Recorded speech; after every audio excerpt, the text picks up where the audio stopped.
রাতারগুল ঘুরে এখন আমরা যাচ্ছি জাফলং এর উদ্দেশ্যে। আর জাফলং যাওয়ার সময় দেখি এত সুন্দর শাপলা ফুটে আছে, দেখতে অনেক সুন্দর লাগতেছে। হ্যালো এভরিওয়ান, আসসালামু আলাইকুম। সবাই কেমন আছেন? আশা করছি সবাই খুব ভালো আছেন। আমরাও আলহামদুলিল্লাহ ভালো আছি। সিলেট ভ্রমণের আরো একটা ভিডিও নিয়ে আপনাদের মাঝে হাজির হয়ে গেলাম। আজকে আমরা যাচ্ছি জাফলং। জাফলং যাওয়ার সময় অনেক সুন্দর সুন্দর জায়গা দেখলাম, দেখতে অনেক ভালো লাগতেছিল। এখন আমরা যাচ্ছি সিএনজির মধ্যে, আর দেখি পাহাড়ের পাশেই হচ্ছে চা বাগান, অনেকেই ছবি উঠতেছে। আমরাও এখানে দাঁড়িয়ে একটু ছবি উঠে নিলাম, কিন্তু অনেক রোদ ছিল। আর আমরা যখন ছবি উঠতেছিলাম মনে হচ্ছে তাকানোই যাচ্ছে না। আর এই জায়গাটা কিন্তু অনেক সুন্দর লাগতেছিল, সবাই দাঁড়িয়ে দাঁড়িয়ে একটু একটু করে ছবি উঠে নিচ্ছিল।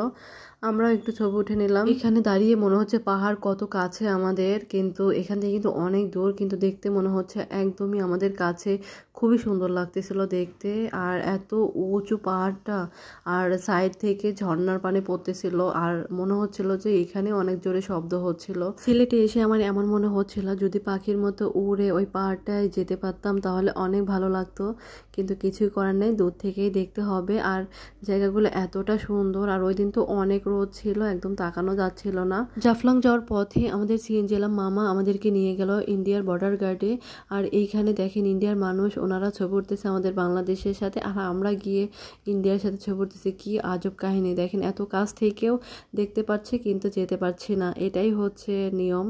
এখানে কিছু মানুষ মানে ছবি উঠতে উঠতে একদম ইন্ডিয়ার ওইদিকে যাচ্ছিল। পরে আমাদের বর্ডার গার্ডে যারা থাকে তারা বলল আমাদের এদিকেই থাকেন, ওইদিকে যাওয়ার দরকার নাই। পরে হচ্ছে ওনারা ওই দিক থেকে চলে আসলো। আর এই যে এনারা হচ্ছে আমাদের বাংলাদেশের বর্ডার গার্ডের লোক। আর খুবই ভালো লাগলো। আর এখানে অনেকগুলো গাছও ছিল, দেখতে খুবই সুন্দর লাগতেছিল। আর ইন্ডিয়া এত কাছ থেকে দেখতে পারতেছি, এটা তো আরো বেশি ভালো লাগছিল। এখানে ইন্ডিয়াতে গাড়িগুলো যাচ্ছিল অনেক পাথর নিয়ে। আর এই দেখেন ইন্ডিয়ার লোকজন আমাদের বাংলাদেশের সাথে ছবি উঠতেছে। ওনারা এপাশে আসতে পারছে না, আমরা ওইদিকে যেতে পারছি না। ওনারা অনেকেই এসে ছবি উঠতেছিল। আমরাও তো অনেকেই গিয়েছি এদিকে, আমরাও এভাবে ছবি উঠতেছিলাম। আর ওই যে ওইখানে লেখা ওয়েলকাম টু ইন্ডিয়া, দেখে খুবই ভালো লাগলো। আমাদের এখানে ঘোরাঘুরি হয়ে গেলে আমরা চলে যাব জাফলং এর উদ্দেশ্যে। আর এটা হচ্ছে জাফলং যাওয়ার পথেই পড়ে। আর হচ্ছে আমাদের সিএনজিএল মামা অনেক জায়গা চেনে, উনি আমাদেরকে বেশ কিছু জায়গা আমাদেরকে এইভাবে ঘুরিয়ে ঘুরিয়ে দেখিয়েছে। আর আমাদের সিএনজিএল মামা কিন্তু অনেক ভালো ছিল, উনি সব কিছু নিজ দায়িত্বে অনেক সুন্দর করে আমাদেরকে ঘুরে ঘুরে দেখাচ্ছিল। আর এইখানে নোয়ার পাপা দাঁড়িয়ে আছে, আমরা এখানে কিছু ছবি উঠবো। যে এখানে আমার বুড়িটা তার চাচ্চুর কোলে, আমরা দাঁড়িয়ে আছি ছবি ওঠার জন্য, কারণ অনেকেই ছবি উঠতেছে এই জন্য আমরা দাঁড়িয়ে আছি। আর ওই পাশের ওনারাও ইন্ডিয়ার। আর এই যে ইন্ডিয়ার আর বাংলাদেশের মাঝ বরাবর এই যে ফুল গাছ লাগানো, খুবই সুন্দর লাগতেছিল দেখতে। মানে ছবিতে কেমন আসতেছে জানি না, এর থেকে বাস্তবে বেশি সুন্দর লাগছিল। আর রোদ ছিল অনেক, তারপরে অনেক সুন্দর লাগতেছিল। আমরা এখান থেকে কিছু ফটোশুট করে তারপরে নোয়ার বাবা গেল নেওয়ার জন্য কিছু খাবার কিনতে। আর আমরা সিএনজির মধ্যে বসে একটু ভিডিও করে নিচ্ছি। এটা হচ্ছে আমাদের বাংলাদেশের এই পাশেই, আর ওইটা হচ্ছে ওই পাশে ইন্ডিয়ার ওই পাশে। তো আমি একটু ভিডিও করে নিলাম, যে অনেকেই বসে আছে। আর এই পাশে হচ্ছে বর্ডার গার্ডের যারা দায়িত্বে থাকে ওনারা থাকেন। আর এই যে আমরা কথা বলতে বলতে চলে আসলাম জাফলং 0 পয়েন্টে। আর এই যে চাচা যে দেখছেন, উনি আমাদের সিএনজিওয়ালা চাচা, উনি আমাদেরকে দেখিয়ে দিচ্ছে যে কোথায় কিভাবে যেতে হবে। আমরা ওইভাবেই যাচ্ছিলাম। আর এখানে একদম মেলার মতো বসেছে। আমরা একদম কত উপরে আছি, এখন আমরা সিঁড়ি বেয়ে বেয়ে নিচে যাব। উপর থেকে একদম পাহাড়টা দেখা যাচ্ছে, আমরা কত উপরে আছি। আর ওই পাশে ইন্ডিয়া। আর আমরা কিন্তু এখন নিচের দিকে যাব, অনেকগুলো সিঁড়ি বেয়ে বেয়ে আমরা আস্তে আস্তে নিচের দিকে যাব। আর সব কিছুই আপনাদের সাথে একটু একটু করে শেয়ার করব, আমরা কোথায় কি করছি না করছি সব কিছু একটু একটু করে শেয়ার করব। এটা হচ্ছে 0 পয়েন্ট যেতে অনেকগুলো ধাপে ধাপে এরকম মেলার মতো বসেছে, যার যেরকম ইচ্ছা সে সেরকম কেনাকাটা করে নিচ্ছে। আমরা এখন কিছু কেনাকাটা করব না, আমরা যখন ফিরবো তখন কেনাকাটা করে নিব। এখন আমরা 0 পয়েন্টে যাচ্ছি কিছু ছবি ওঠার জন্য। আর তারপরে আমরা কোথায় যাই সব কিছুই আপনাদের সাথে শেয়ার করব। ওই যে দেখা যাচ্ছে 0 পয়েন্টের ওই পাশে সবাই হচ্ছে ছবি উঠতেছে, এখন আমরাও যাচ্ছিলাম। আর ওই দিন এতটা পরিমাণে রোদ উঠেছে, প্রচণ্ড পরিমাণে গরম ছিল।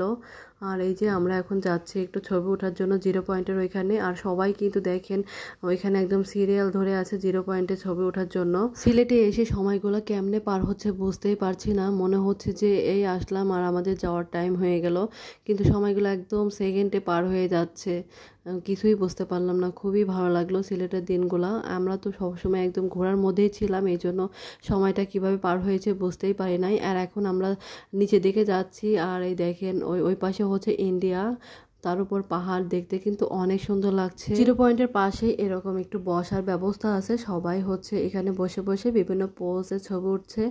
এখন হচ্ছে আমরা এখানে একটু ভিডিও করে নিলাম, আর এইখান থেকে যদি কেউ পড়ে যায় একদম অবস্থা খারাপ, আস্তে আস্তে নিচের দিকে যাচ্ছে, একদম পড়ে গেলে মনে করেন যে একদম শেষ। আর ওই পাশে ইন্ডিয়ার ঘর বাড়ি সবই দেখা যাচ্ছে, মনে হচ্ছে একদম পাহাড়ের মধ্যে ওই ঘরগুলো দেখা যাচ্ছে, মানে বিল্ডিংগুলো দেখে মনে হচ্ছে এটা কোনো পাহাড়ই না, শুধুমাত্র জঙ্গল। কিন্তু কাছ থেকে যখন দেখবেন তখন মনে হবে যে না, এটা কতটা গভীর, একদম কতটা নিচে এটা। আর আমরা তো এতটা উপরে আছি, প্রথমে তো বোঝা যাচ্ছিল না যে আমরা এতটা উপরে আছি। যখন আস্তে আস্তে একদম নিচের দিকে গেলাম তখন মনে হলো আমরা কত উপরে ছিলাম। অনেকগুলা সিঁড়ি বেয়ে আমরা কিন্তু নিচে নেমেছি। নামতে তো ভালোই লাগলো, কিন্তু উঠতে গিয়ে আমাদের অবস্থা খুবই খারাপ হয়ে গিয়েছিল। আর এখন হচ্ছে সবাই মিলে একটু জিরো পয়েন্টে ছবি উঠে তারপরে চলে যাব আমাদের অন্য গন্তব্য স্থানে। আর কোথায় কোথায় যাই সব কিছুই আপনাদের সাথে একটু একটু করে শেয়ার করব। আর এই যে এখানে দেখেন নোয়ার পাপাও দাঁড়িয়ে আছে জিরো পয়েন্টে ছবি ওঠার জন্য। প্রত্যেকটা সিঁড়ির ধাপে ধাপে কিন্তু এরকম মেলা বসে আছে, আর অনেকেই অনেক কিছু কিনতেছে। আর এখানে দেখেন জিরো পয়েন্টের এখানে সবাই ছবি ওঠার জন্য দাঁড়িয়ে আছে। এখানে লেখা জিরো পয়েন্ট জাফলং, আর সবাই কিন্তু দাঁড়িয়ে আছে। এখন হচ্ছে আমরাও দাঁড়িয়েছিলাম ছবি ওঠার জন্য, কারণ অনেকেই দাঁড়িয়েছিল, অনেকটা সিরিয়াল, আর রোদটাও ছিল অনেক। এখন হচ্ছে আমরা ছবি উঠে তারপরে আমরা চলে যাব, আমাদের ছবি তোলা শেষ। এখন আমরা যাচ্ছি নিচের দিকে, আর এই যে দেখেন কতগুলো সিঁড়ি বেয়ে আস্তে আস্তে আমরা নিচের দিকে যাচ্ছি। আর প্রত্যেকটা সিঁড়ির ধাপে ধাপে দেখেন এরকম দোকানের মতো বসে আছে, যার যেরকম ইচ্ছা সে কিনে কিনে নিচ্ছে। আমরা এখন কিছুই কিনবো না, আমরা যখন ফিরবো তখন দেখে কিছু কিনে নিয়ে তারপরে যাব, কারণ এখন তো আমরা যাচ্ছি আরও কয়েকটা জায়গায়। আর সব কিছু দেখে তারপরে আসার সময় কিছু কিনবো। আর দেখেন সবাই কত ক্লান্ত হয়ে গিয়েছে সিঁড়ি উঠতে গিয়ে। আমরাও যখন ফিরবো তখন আমাদের অবস্থা এমনটাই হবে। আর এই দেখেন এতগুলো সিঁড়ি বেয়ে কি ওঠা যায়, অনেকগুলো সিঁড়ি। আর এই যে এখন আমরা আস্তে আস্তে নিচের দিকে যাচ্ছি। আর বয়স্ক মানুষ যারা, তাদের তো অবস্থা আরও বেশি খারাপ হয়ে যাবে। আমাদের মতো মানুষই উঠতে গিয়ে আমাদের অবস্থা খুবই খারাপ হয়ে গিয়েছে। আর প্রত্যেকটা সিঁড়ির ধাপে ধাপে এরকম দোকান দেয়া আছে, অনেক সুন্দর লাগলো দেখতে। আর আমরা আস্তে আস্তে কোথায় যাচ্ছি দেখেন, যখন আমরা একদম নিচে গেলাম, নিচ থেকে উপরের দিকে তাকিয়ে দেখলাম মনে হচ্ছে একদম আমরা কোথায় চলে এসেছি, পাহাড়টা একদম মাথার উপরে, তার মানে আমরা পাহাড়ের মধ্যেই ছিলাম। এখন আমরা নিচে যাচ্ছি। আমাদের আজকের ভিডিওটা এই পর্যন্তই। সবাই ভালো থাকবেন, সুস্থ থাকবেন, দেখা হবে নেক্সট কোনো ভিডিওতে। আর আমাদের সিলেট ভ্রমণের ভিডিওগুলো আপনাদের কেমন লেগেছে অবশ্যই কমেন্ট করে জানাবেন। আগের ভিডিওগুলো যারা দেখেছেন তাদেরকে অসংখ্য অসংখ্য ধন্যবাদ। আর আমাদের প্লিজ কমেন্ট করে জানাবেন আমাদের ভিডিওগুলো কেমন হয়েছে। আমাদের ভিডিওগুলো যদি আপনাদের ভালো লেগে থাকে please like, comment and share করে দিবেন। আর আমাদের চ্যানেলটিকে সাবস্ক্রাইব করে আমাদের পাশেই থাকবেন, আর সাথে থাকা বেল আইকন প্রেস করে দিবেন, যাতে করে আমি যখনই ভিডিও ছাড়ি সাথে সাথে আপনাদের কাছে নোটিফিকেশন চলে যায়, যাতে করে আমি যখনই ভিডিও ছাড়ি সবার আগে আপনারা দেখতে পারেন। আর আমাদের আজকের ভিডিওটা কেমন লেগেছে অবশ্যই কমেন্ট করে জানাবেন। এতক্ষণ যারা আমাদের ভিডিওটি দেখেছেন সবাইকে অসংখ্য অসংখ্য ধন্যবাদ। সবাই আমাদের জন্য দোয়া করবেন, সুস্থ থাকবেন। আল্লাহ হাফেজ, আসসালামু আলাইকুম, টাটা।